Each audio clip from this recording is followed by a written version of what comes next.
தீபாவளி பண்டிகை கொண்டாட்டங்கள் முடிவுக்கு வந்துள்ள நிலையில் பட்டாசு குப்பைகளை அகற்றும் பணி சென்னையில் கடந்த 2 நாட்களாக நடந்து வருகிறது. இதுகுறித்த விரிவான தகவல்களை நமது செய்தியாளர் ராஜ்குமாரிடம் கேட்கலாம். ராஜ்குமார், சென்னையில் குவிஞ்சிருக்கிற இந்த பட்டாசு குப்பைகளை அகற்றும் பணிகள் எப்படி நடைபெற்று வருது?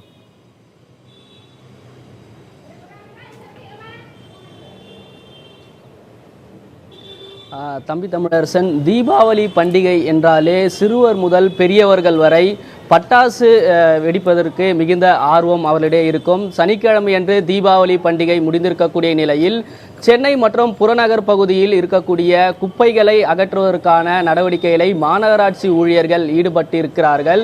இதற்காக முன்கூட்டியே திட்டமிட்டு மாநகராட்சி அதிகாரிகள் திட்டமிட்டு சென்னை மற்றும் புறநகர் பகுதியில் இருக்கக்கூடிய குப்பைகளை அகற்றுவதற்கான நடவடிக்கை எடுத்திருக்கிறார்கள். சனிக்கிழமை மற்றும் ஞாயிற்றுக்கிழமை என 2 தினங்களாக குப்பைகளை அகற்றுவதற்கான நடவடிக்கைகளை மாநகராட்சி அதிகாரிகள் எடுத்திருக்கிறார்கள்.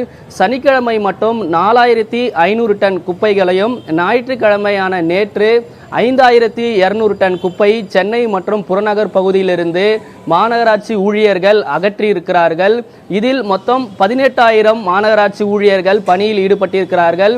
இவர்கள் காலை மற்றும் மாலை நேரங்களில் 2 பிரிவுகளாக இந்த குப்பைகளை அகற்றுவதற்கான பணியில் அவர்கள் ஈடுபட்டிருக்கிறார்கள்.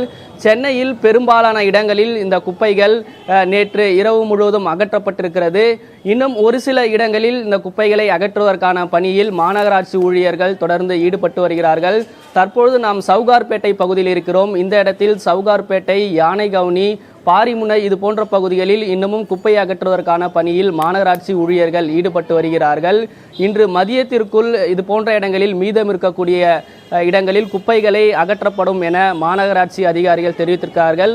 அதே போன்று சனிக்கிழமை இரவு சென்னை நகரில் ஒரு சில இடங்களில் மழை பெய்த காரணத்தால் குப்பைகள் அகற்றுவதில் சிரமம் ஏற்பட்டதாகவும் மாநகராட்சி ஊழியர்கள் தெரிவித்திருக்கிறார்கள். இது ஒரு புறம் இருக்க, அதே போன்று குப்பைகளை அகற்றுவது பொதுமக்களிடையே கடந்த ஆண்டை ஒப்பிடும்பொழுது இந்த ஆண்டு ஓரளவுக்கு விழிப்புணர்வு ஏற்பட்டிருப்பதாகவும், குப்பைகளை அகற்றுவதற்கு பொதுமக்களுடைய உதவி இருந்ததாகவும் மாநகராட்சி ஊழியர்கள் தரப்பிலிருந்து சொல்லப்படுகிறது. தம்பி தமிழரசன். ராஜ்குமார், பொதுமக்களோட ஒத்துழைப்பு ஒருபுறம் இருக்கு. கடந்த ஆண்டை விட இந்த ஆண்டு தீபாவளி பண்டிகையின் போது காற்று மாசு அதிகரித்திருப்பதா ஒரு தகவல் வெளியாகியிருக்கு. இதனால வரும் ஆண்டுல தீபாவளி அன்னைக்கு பட்டாசு தயாரிப்பவர்களுக்கு நிபந்தனைகள் ஏதேனும் விதிக்க வாய்ப்பு இருக்கிறதா?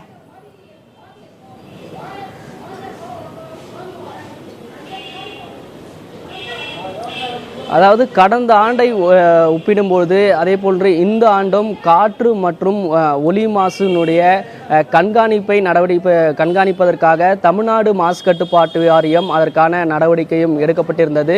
அதே போன்று இந்த காற்று மற்றும் ஒலி மாசு ஏற்படுவதற்கு விழிப்புணர்வுகளும் ஏற்படுத்தப்பட்டது. இதனால் பொதுமக்களுக்கு பாதிப்பும், அதே போன்று பட்டாசுகள் வெடிப்பதால் காற்று மற்றும் ஒலி மாசு ஏற்படுவதற்கான விழிப்புணர்வும் தொடர்ந்து ஏற்படுத்தப்பட்டு வருகிறது. இந்த ஆண்டு ஒப்பிடும்பொழுது கடந்த ஆண்டை விட காற்று மாசு குறைந்திருப்பதாக தமிழ்நாடு மாசு கட்டுப்பாட்டு வாரியம் தெரிவித்திருக்கிறது. அதே போன்று சென்னை நகரில் 5 இடங்களில் காற்று மற்றும் ஒலி மாசை கண்காணிப்பதற்கான நவீன கருவிகள் சென்னையில் 5 மையங்களில் அமைக்கப்பட்டிருந்தது. அதாவது தீநகர், பெசன்ட் நகர், திருவல்லிக்கேணி, சவுகார்பேட்டை உள்ளிட்ட இந்த 5 இடத்தில் குடியிருப்பு பகுதிகள் இருக்கக்கூடிய இடங்களிலும் இதை கண்காணிப்பதற்கான நடவடிக்கை எடுக்கப்பட்டிருந்தது. அதே போன்று ஒலி மாசு அதிகரித்திருப்பதாக தகவல்கள் தெரிவிக்கப்படுகிறது.